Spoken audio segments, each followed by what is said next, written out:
So hey guys, welcome back to my YouTube channel. I am Deepika and today I am going to explain chapter 5 of class 12, that is the principle of inheritance and variation. और आज हम क्या करने वाले हैं, आज हम अपना जो कल का टॉपिक था उसको फर्दर आगे प्रोसीड करेंगे. ठीक है. सो ये हमारा 7th लेक्चर है और ये हम क्या करेंगे आज कि जैसे कल जो है हमने एक टाइप से सेल डिवीज़न के बारे में पूरा कंप्लीट कर लिया था, किस तरीके से हो रहा है पूरा, वो 11th वाला चैप्टर हमारा एक टाइप से रिवाइज हो चुका था. आज हम जो है वो दो पॉसिबिलिटी लेंगे कि हमारी इंडिपेंडेंट अशॉर्टमेंट को हम एज अ डायग्राम समझेंगे. जैसे कि एनाफेज क्या है, मैंने कल बताया था कि एनाफेज जो है वो क्या है, बिछड़ना. तो ड्यूरिंग एनाफेज ऑफ म्यूसिस 1, जब म्यूसिस 1 में हमारा एनाफेज हो रहा है तो जो क्रोमोसोम्स के पेयर हैं वो हमारे मेटाफेज प्लेट पे ऐसे लाई कर रखे थे, है ना, इंडिपेंडेंटली लाई हो रखा था. फिगर 5.9 में तुम समझ सकते हो. जैसे यहाँ पे ये इन्होंने एनाफेज का ही है कि ये हमारी इस तरीके से लाइन है. देखो बिछड़ना मतलब ये बिछड़ेंगे, फिर अभी देखेंगे. जैसे ये वाला पोर्शन एक क्रोमोसोम में चला जाएगा और इसका ये वाला पोर्शन, और ये वाला पोर्शन दूसरे क्रोमोसोम कह रही हूँ दूसरे सेल में चला जाएगा. ये डिवाइड करके डॉटर सेल बनाएंगे ना, तो इस साइड वाले एक सेल में, इस साइड वाले एक सेल में.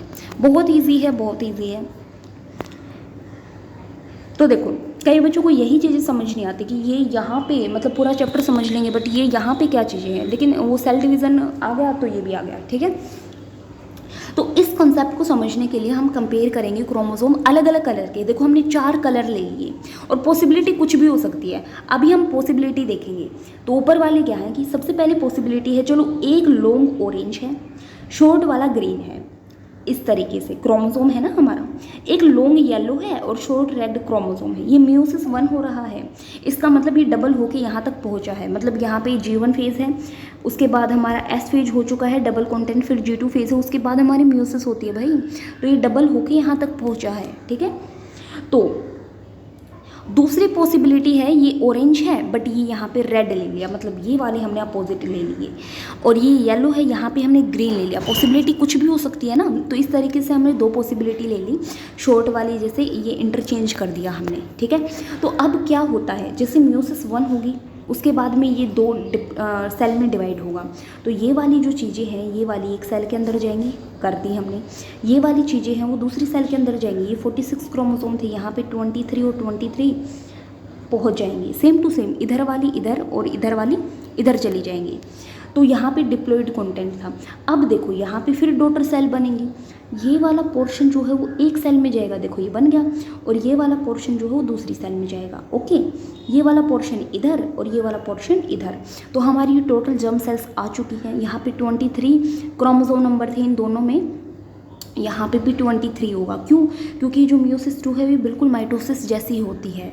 ये इसमें नंबर ऑफ क्रोमोसोम सेम रहता है, मतलब कि डिवाइड करेंगी उसका नंबर सेम रहेगा. 23 है तो 23 ही रहेंगे. ठीक है, अपनी डॉटर सेल के अंदर. तो ये जर्म सेल्स देखो यहाँ पे आ चुकी है. मतलब कुछ भी है, ये ऐसा नहीं है कि मैं ये क्या कहना चाहता है, देखो कितना इजी था, बट ये कहना क्या चाहता है, इसका रिजल्ट ये है कि ये जो ऑरेंज वाली है ना ये इस पर डिपेंड नहीं कर रही कि मैं ग्रीन के साथ ही डिवाइड करूँगी. ये ऐसा नहीं कहती. पॉसिबिलिटी कुछ भी हो सकती है. तो ये ऑरेंज रेड वाले के साथ भी जो है वो क्या कर सकती है, डिवाइड कर सकती है. मतलब ये जो पेयर्स हैं क्रोमोसोम्स के, ये एक दूसरे पे डिपेंड नहीं कर रही हैं, अपनी मर्जी से सेग्रीगेट होते हैं. ये डिपेंड नहीं करते बस एक दूसरे पे. ये चीज़ यही ओवरऑल कहना चाहती है, जो मेंडल ने हमको समझाया था, बट उसने एक प्रैक्टिकल व्यू नहीं बताया था. ठीक है. तो बट यहाँ पे हम एक प्रैक्टिकली ये समझ रखिए, जैसे माइक्रोस्कोप में देखा गया होगा तो इस तरीके से उन्होंने प्रैक्टिकली देखा है, तब हमारा ये इस बुक में छपा है और हम पढ़ रहे हैं. ठीक है. तो इंडिपेंडेंट अशॉर्टमेंट ऑफ क्रोमोसोम का ये एक प्रैक्टिकल व्यू है. पढ़ तो हम पहले ही चुके हैं इसके बारे में कि विदाउट डिपेंडिंग वो जो है वो सेग्रीगेट होते हैं, है ना, एक दूसरे के डिपेंड ही नहीं करता. बट ये प्रैक्टिकल व्यू है कि इस तरीके से सेग्रीगेट हो रहा है, वो डिपेंड नहीं कर रहा कि वो रेड है या ग्रीन है. ठीक है, वो अपने आप में ही है. तो बस एक ये नॉलेज थी प्रैक्टिकली. फिर हम पढ़ते हैं सटन और बोवरी.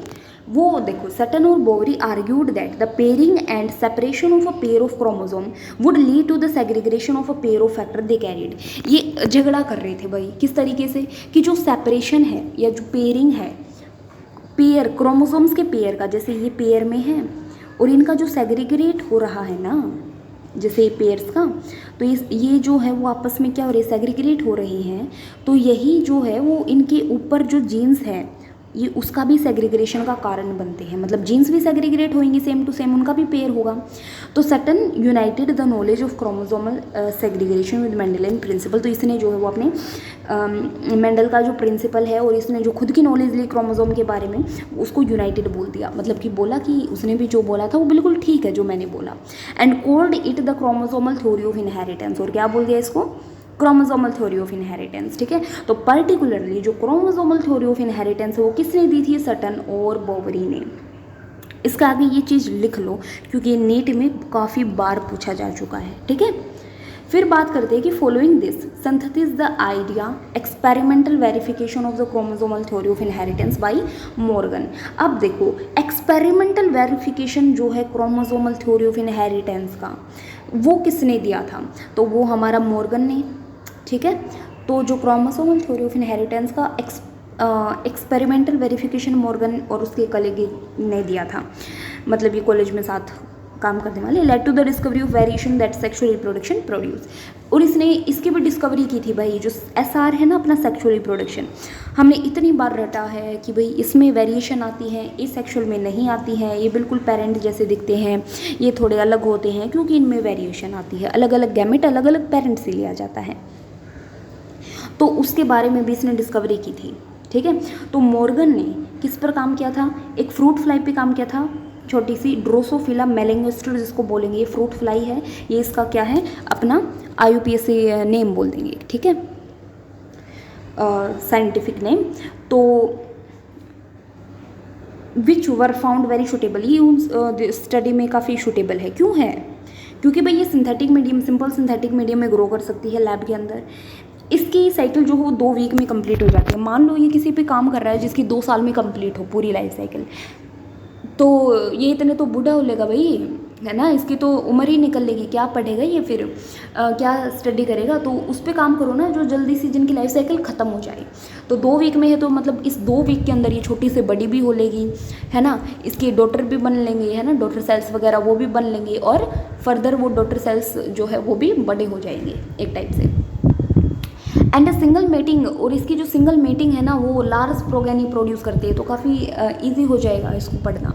और यहाँ पे क्या होता है, हम मेल और फीमेल में भी आराम से डिस्टिंग्विश कर सकते हैं। ठीक है, तो also it has many types of, इसकी बहुत सारी हेरिडिटी वेरिएशंस भी होती हैं जो हम लो पावर माइक्रोस्कोप में भी देख सकते हैं। तो काफ़ी मॉर्गन ने जो है वो काफ़ी सोच समझ के इसको चुना है।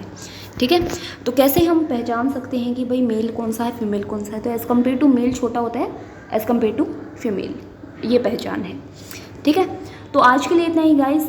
इसमें हमने सिर्फ एक टाइप से क्रोमोसोमल थ्योरी ऑफ इनहेरिटेंस वगैरह जो है वो पढ़ा, और ड्रोसोफिला मेलेंगोस्टर पे किसने काम किया, मॉर्गन ने काम किया, ये चीज़ें हम पढ़ रहे हैं।